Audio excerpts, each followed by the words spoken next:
The Viking Age, a saga of conquest and transformation.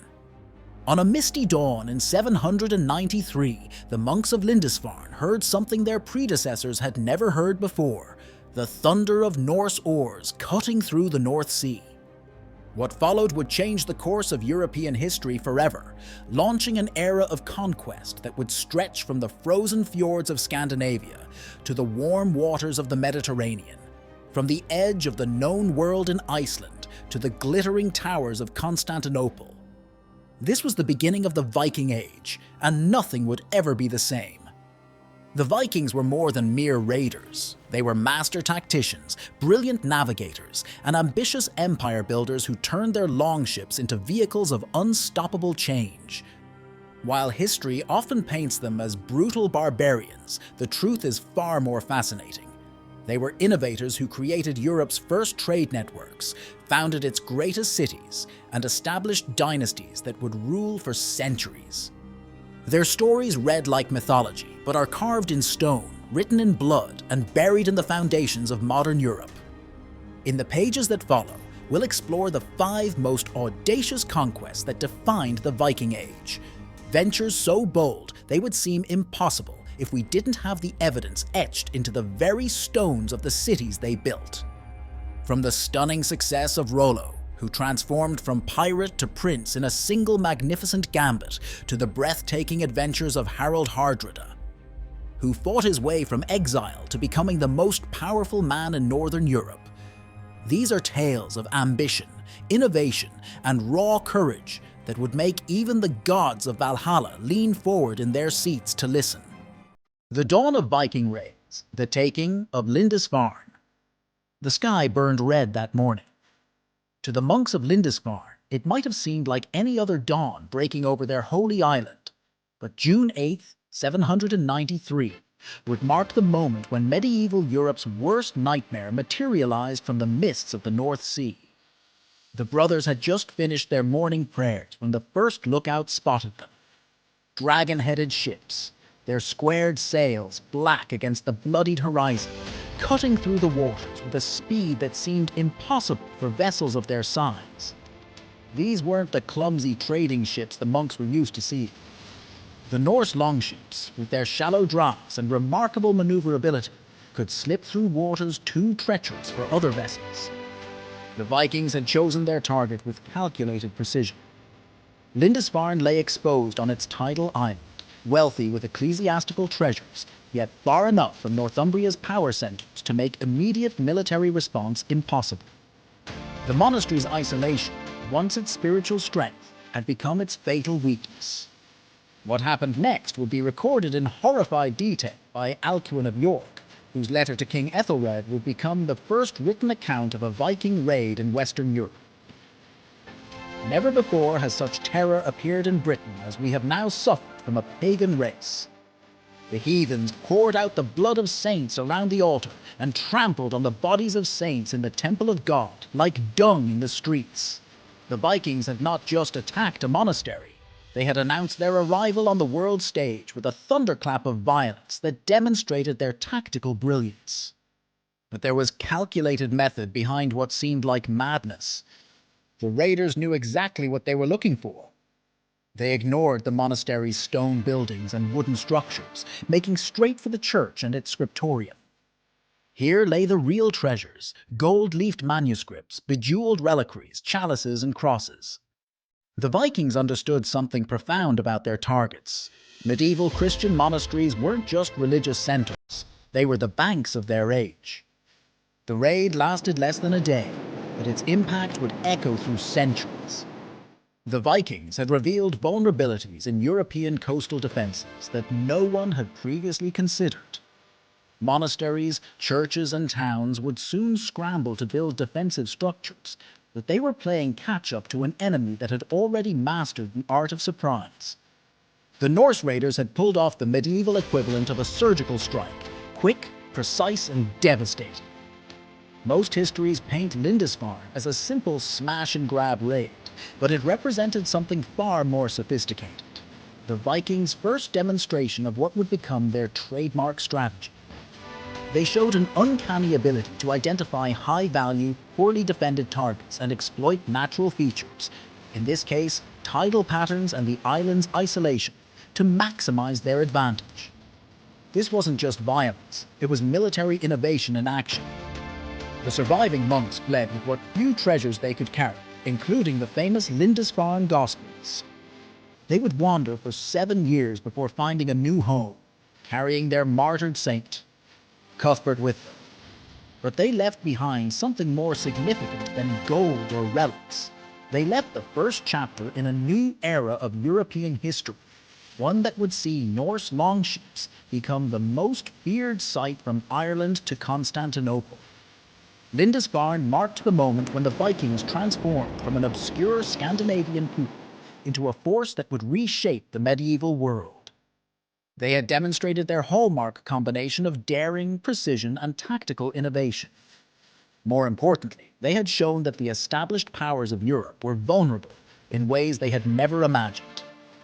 The Age of Thunder had begun, and its reverberations would be felt far beyond that blood-red dawn on a small island off the Northumbrian coast.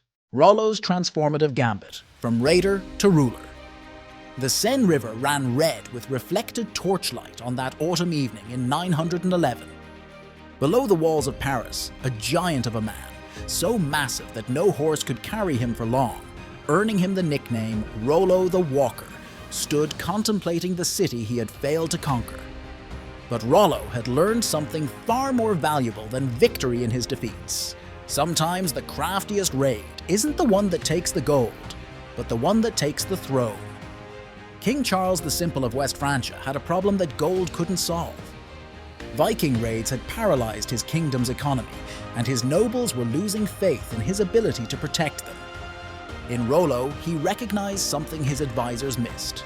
Here was no mere pirate, but a brilliant military commander who had turned the Seine into a Norse highway, organizing the typically fractious Viking raiders into a disciplined fighting force. Their eyes met across the negotiating table at Saint-Clair-sur-Epte, two men who understood that enemies sometimes make the strongest allies. The deal they struck would have scandalized their predecessors. Rollo would receive the territory that would become Normandy, marry Charles's daughter Gisla, and convert to Christianity. In exchange, he would defend the realm against other Viking raiders. It was unprecedented, a kingdom giving away its own territory to its greatest tormentor. But what looked like madness was actually political genius. Charles wasn't giving away his land. He was creating a shield wall of Vikings to protect against other Vikings.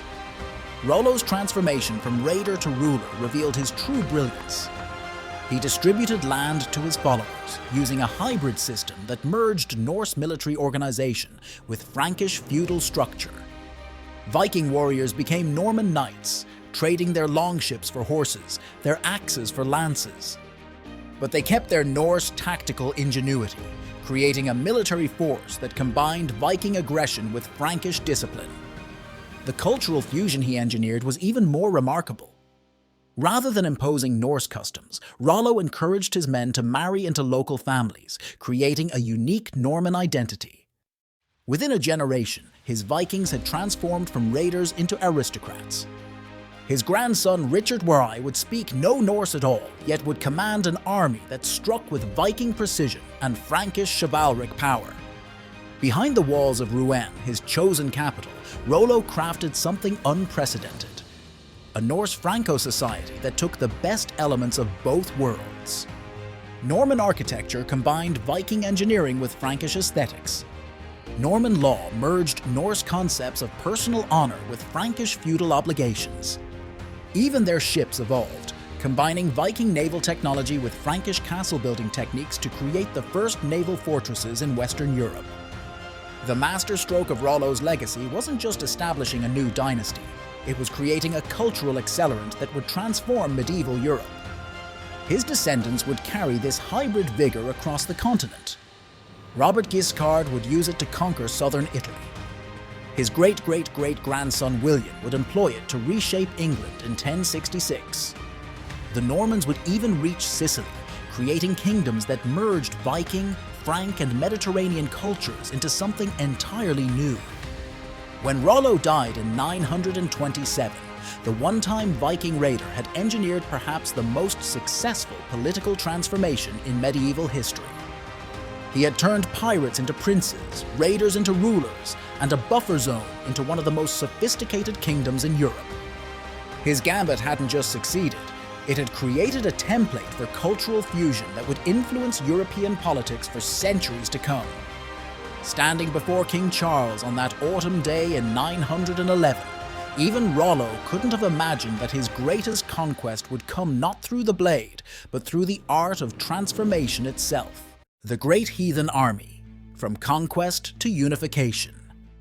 When the Great Heathen Army landed on England's eastern shores in 865, they brought something deadlier than axes and swords. They brought a plan. Led by the sons of the legendary Ragnar Lothbrok, this wasn't just another raid. The army that stepped onto English soil that winter morning represented the first multinational Viking corporation, a merger of warrior bands from Denmark, Norway, and Sweden, united under a single, ruthless vision: systematic conquest.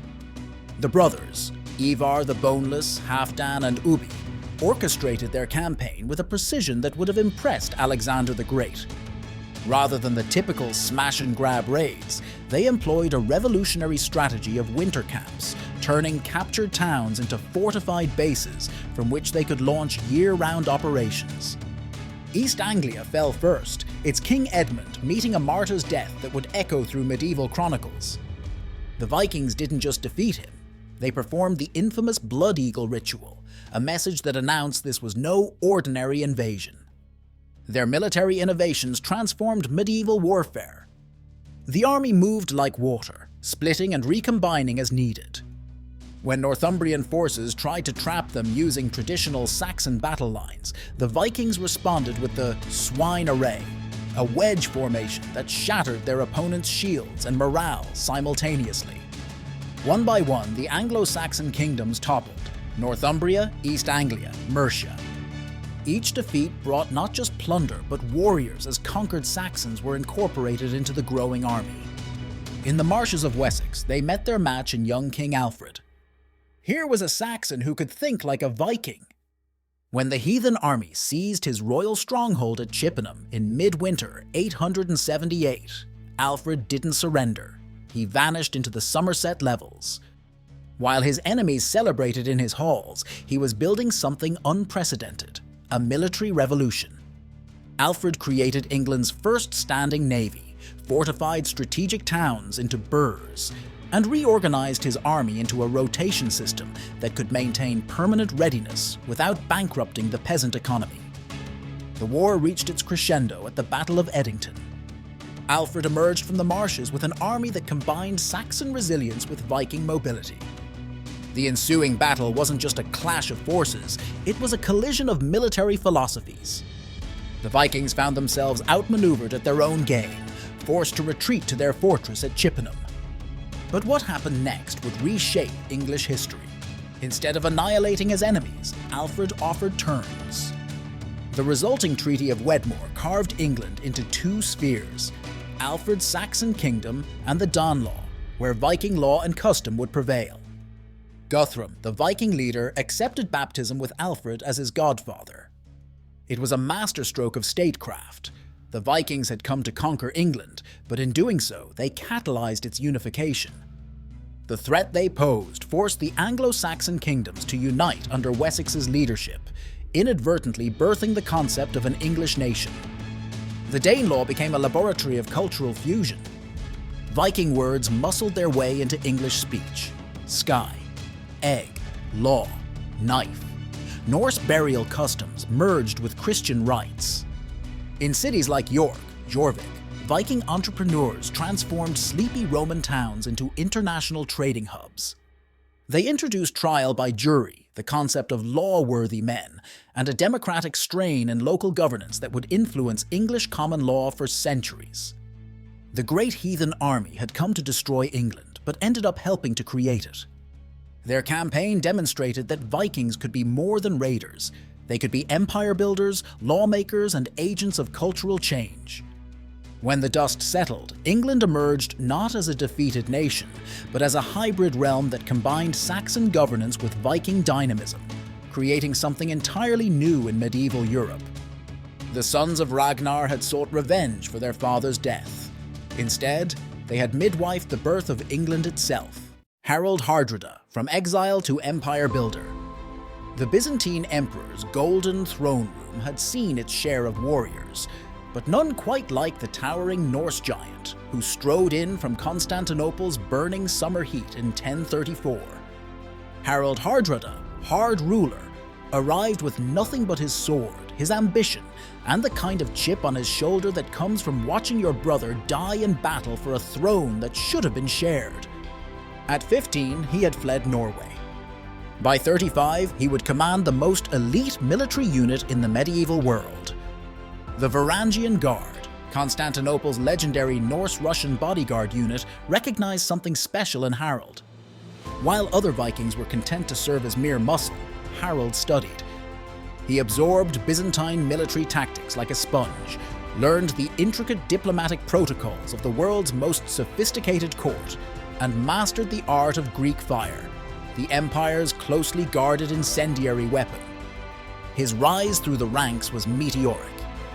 Within 5 years, he commanded the entire Varangian Guard, leading them not just in palace ceremonies, but in brutal campaigns from Asia Minor to Sicily.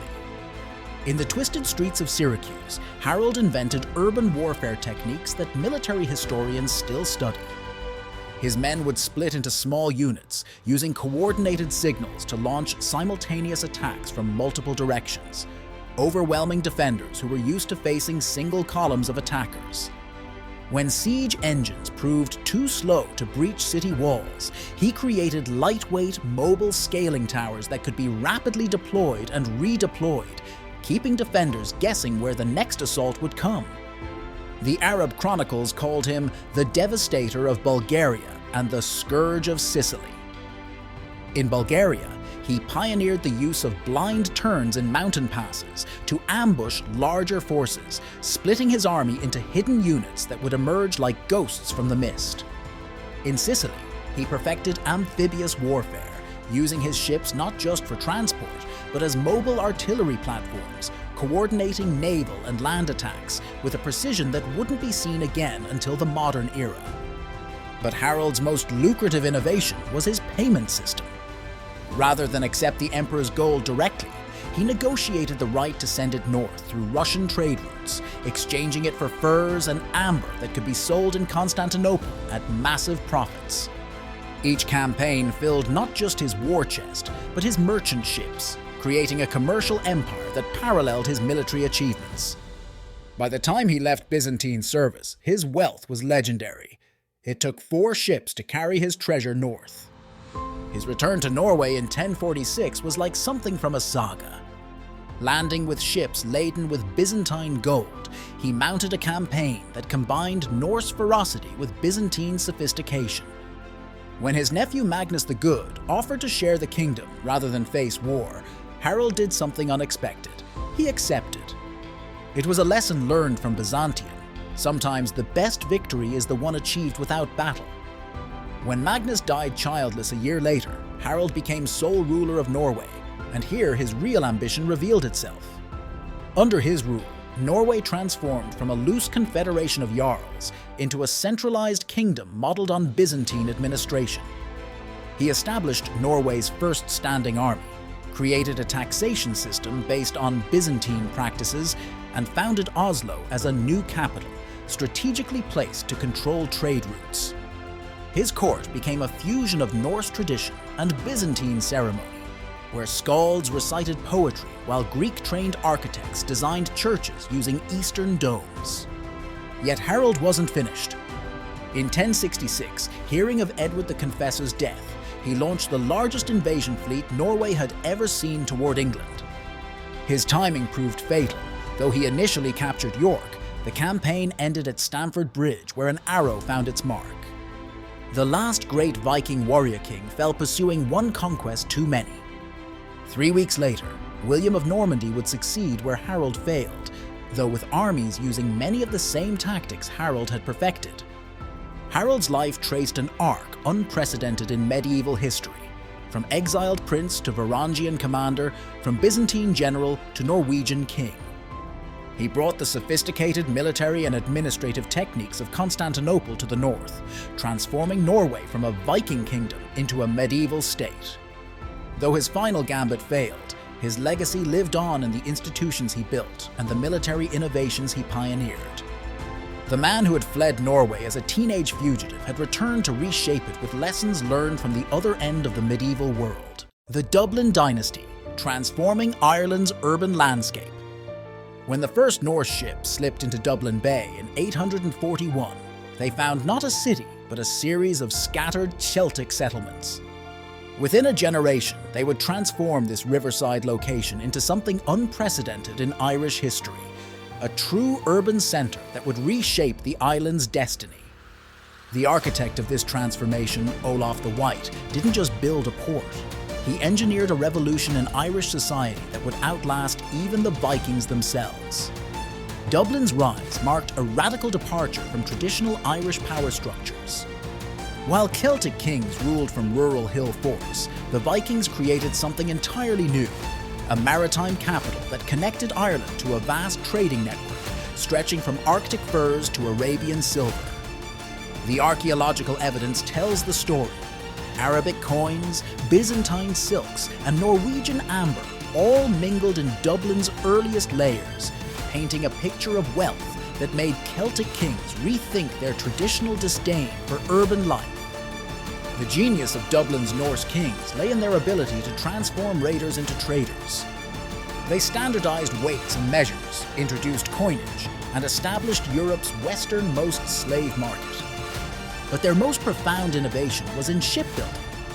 Dublin's Viking shipwrights created a unique vessel type, the Dublin-class longship, that combined Norse seaworthiness with modifications for Irish sea conditions.